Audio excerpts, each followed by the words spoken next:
Very good morning, students. Today's topic is the PRAM and VLSI models.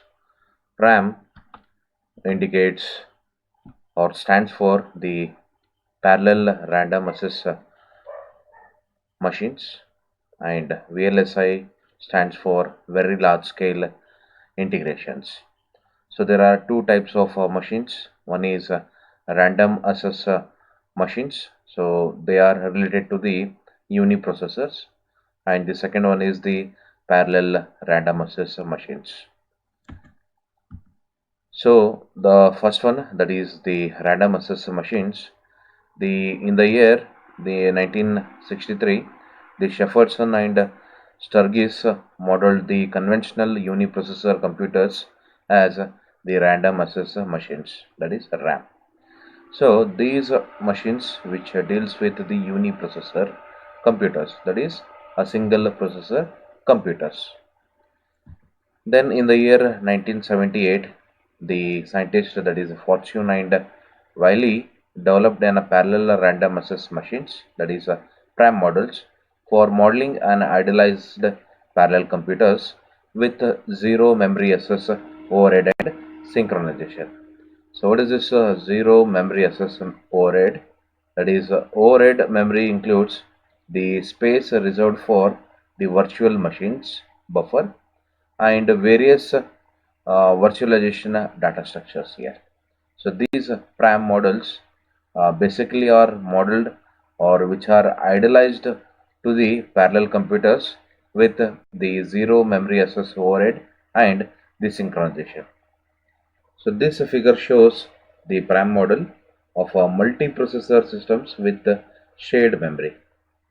So I can see in the left hand side we have the multiple processors which are connected to the shared memory. So this memory is shared among all the processors. So we have the processor 1, processor 2 up to processor n, which are tightly synchronized. So each processor which are synchronized each others here. So this model of a multiprocessor system with shared memory on which all n processor operates with the memory access and program execution operations here, and each processor can access any memory location in unit time here. So this figure shows an n processor parallel random access machines, and it has a globally addressable memory. So the shared memory can be distributed among the processors or centralized in one place. The n processors are called processing elements. So each processors are called as the processing elements and operate on a synchronized read memory, compute and write memory cycles here. So with the shared memory, the model must specify how the concurrent read and concurrent write of memory are handled. So to assess the memory, two operations are used. One is read and write here. So four memory update options are possible. So they are given below. The first one is exclusive read. So this allows at most one processor to read from any memory location in each cycle. So this is what the exclusive read. Then exclusive write. So this allows at most one processor to write into a memory location at a time here. Then the third one, that is a concurrent read. So this allows multiple processor to read the same information from the same memory cell in the same cycle here. Then concurrent write. So this allows simultaneous writes to the same memory location. In order to avoid confusion, same policy must be set up to resolve the write conflicts here. Then we have the PRAM variants as first one, the exclusive read and exclusive write PRAM model. So this model forbids more than one processor from reading or writing the same memory cell simultaneously. So this is the most restrictive PRAM model proposed here. Then second one is the Concurrent read and exclusive write PRAM model. So the write conflicts are avoided by the mutual exclusion, and the concurrent reads to the same memory location are allowed in this model. Then we have the exclusive read and concurrent write PRAM model. So this allows exclusive read or concurrent writes to the same memory location. Then last one, we have the concurrent read and concurrent write. So this model allows the either concurrent reads or concurrent writes to the same memory location here. Now coming to the VLSI model, VLSI stands for Very Large Scale Integration. So very large scale integrations, it is a process of creating an integrated circuits, ICs, by combining millions of transistors onto a single chip. So VLSI circuits are used everywhere. So they are used in real applications include microprocessors and in personal computers, then chips in graphics cards, then a digital camera or camcorders, and chips, integrated chips in cell phones also, or portable computing devices. So the parallel computers uses VLSI chips to fabricate processor arrays, then memory arrays, and large-scale switching networks. Nowadays, VLSI technologies are two dimensions.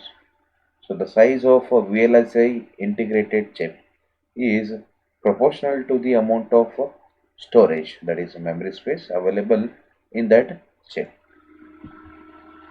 So we can calculate the space complexity of a VLSI of an algorithm by the chip area. Let us consider the capital A, which indicates the chip area of the VLSI chip implementation of that program. If T is the time, that is latency needed to execute the algorithm, then A into T gives an upper bound on the total number of bits processed through the chip or input output. So for certain computing, there exists a lower bound f of s such that A into T square is greater than or equal to big O of f of s. Now coming to the AT square model, it has a memory bond on chip area and bisection communication bond, that is square root of 80. So at the left hand side figure indicates the memory limited bond on chip area A and input output limited bond on chip history represented by the volume AT. Okay. So there are many computationals which are memory bond due to the need to the process large data sets. To implement this type of computations in integrated circuits, one is limited is by how densely the information, that is bit cells, can be placed onto the chip, that is shown in this figure here. So the memory representation of the computation sets a lower bound on the chip area A. So the amount of information processed by the integrated chip can be visualized as information flow upward across the chip area. Each bit can flow through the unit area of the horizontal chip area. So thus the chip area bounds the amount of memory bits stored on the chip here. So the area A corresponding to data into and out of the entire surface of the integrated silicon chip. So this actual measures the set of the maximum input output limit rather than using the peripheral IO pads. Now, as you can see at the right hand side, this figure B shows the communication limited bond on the bisection square root of ATA. This bisection is represented by the vertical slice cutting across the vertical slice cutting across the shorter dimension of the chip area. So the distance of this dimension is square root of a for a square chip. The height of the cross section is t.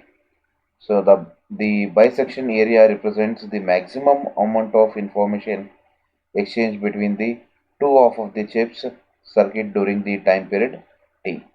So the cross section area square root of AT limits the communication bandwidth of computations, and the VLSI complexity uh, have used the square of this measure AT square, to which the lower bound applies with the formula here. Thank you for watching this video.